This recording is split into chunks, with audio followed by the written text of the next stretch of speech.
Welcome back. Let's continue from where we left off in the previous video.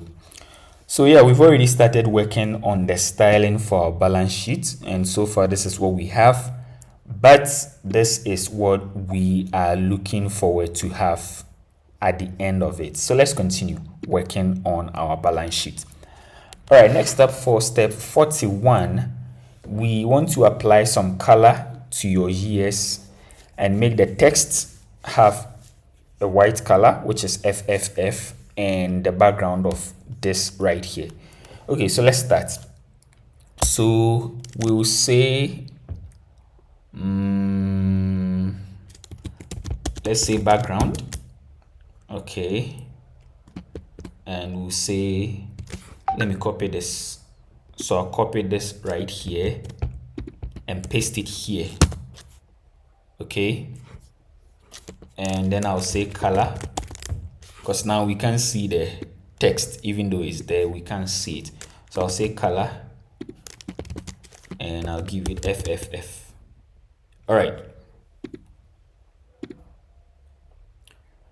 next up, the calc function is a CSS function that allows you to calculate a value based on other values. Okay, so for example, you can use it to calculate the width of the viewport minus the margin of an element. Okay, let's see an example. So in this example, we have a class here of example. It has a margin of 10 pixels, and for the width, we are using the calc function saying 100% minus 20 pixels. Okay, so given the GS, give the GS which we have here, the GS selector here, want to give it a margin of 0 minus 2 pixels. Okay, so let's give it a margin. The first value, which is margin top and margin bottom, will be 0. The second value, margin left and right, should be 2 pixels, minus 2 pixels. Okay, and then we also want to give it a padding, and we want to set the padding to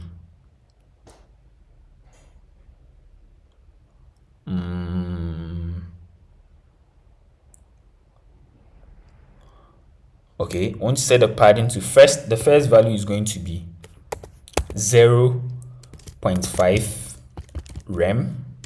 The second value is going to be calc 1.25 rem plus 2 pixels.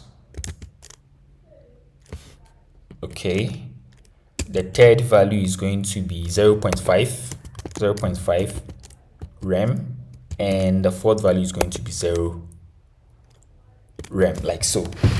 Okay, so we have our first value, which is top. It goes in the clockwise direction, so top, right, bottom, and then left. Okay, so this is using the calc function, so this will calculate the value and then put the result here. All right,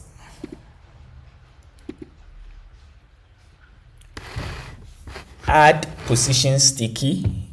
Adding position sticky move the element into its own stack to ensure your years element does not get hidden by different stack. Add a z index property set to 999 in the years rule. Okay, so let's say z index, and we'll say 999. So what this means, that will ensure that it is always on top, right? So that nothing will cover it.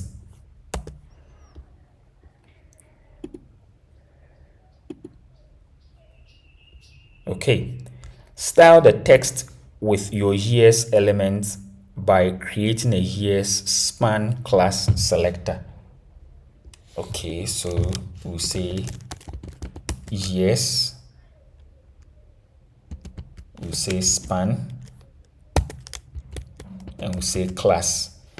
Okay, so what this is doing is that it's going to our years where do we have our years? So this is what we have. This is our div with the years. Inside this div we have some spans, and inside we have some spans that has what we call the class attribute, right? So what we are saying here is that we are saying go into our elements with the ID of years, which is this div right here, and then inside them select all the span elements that has a class value. We don't care what the class value is, we just want to select a span that has a class value. Okay, so let's continue. Okay, so yeah, so target any span element that has a class attribute set regardless of the attribute value. So give your new selector a bold font with a width of 4.5 rem. So let's say width 4.5 rem. Okay, and text align to the right. So text, let's do text align. Text align right. Nice. Oh wait, let's do font weight, set it to bold. Yeah. Okay, so now we are making a little bit of progress. As you can see, now we have our years here, which is looking similar to this. So yeah, so look at this and then look at this. It's gradually shaping up. Okay, so you wrapped your tables in a container with the table wrap class. Okay, now create a selector for that class. So say dot table wrap, and we say give it a padding set to, so padding. So once again it goes in a clockwise direction. So the first value is going to be padding top, which is 0, padding right, which will be 0.75 rem, padding bottom 1.5 rem, padding left 0.75 rem. All right, let's continue. Next up, before you start diving into the table itself, your span elements are currently bolded. Okay, so create a span selector. We'll say span, and we use a pseudo selector not, which, as the name suggests, will select the elements, or in this case the span that does not have the .sr only class. Okay, so go into our HTML, look for all the spans that do not have this class here. Okay, all right, then want to give it font weight, want to set it to normal as they are currently bolded, as you can see. All right, and we set it to normal.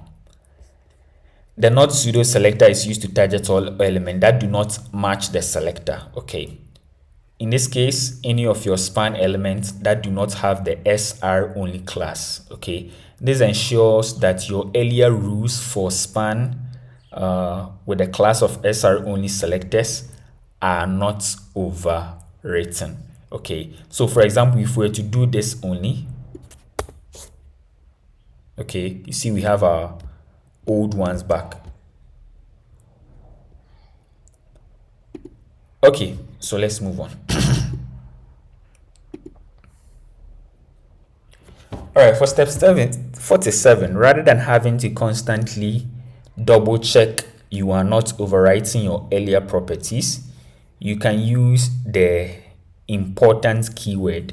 Okay, and it's a keyword to ensure these properties are always applied regardless of order of specificity. So give each property in your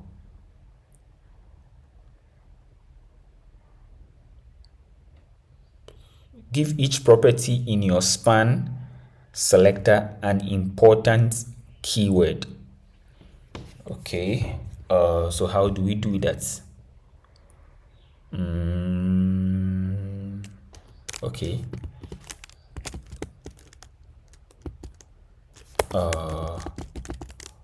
like this. Oh, wait, I don't think this is the right thing, but let me see. Oh, okay, so you should give each property an important keyword. So let's do this instead. Let's see. Okay, so that works. So we are giving each of the properties an important keyword. So this will ensure that they are always applied. Okay, irrespective of any later selectors that will be adding.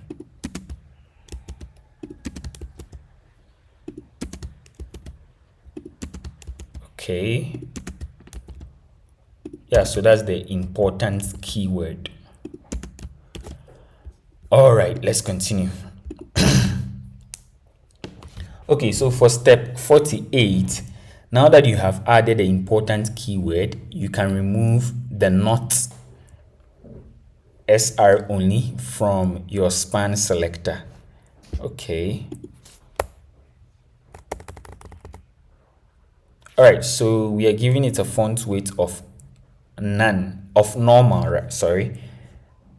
But that will not be applied to these ones.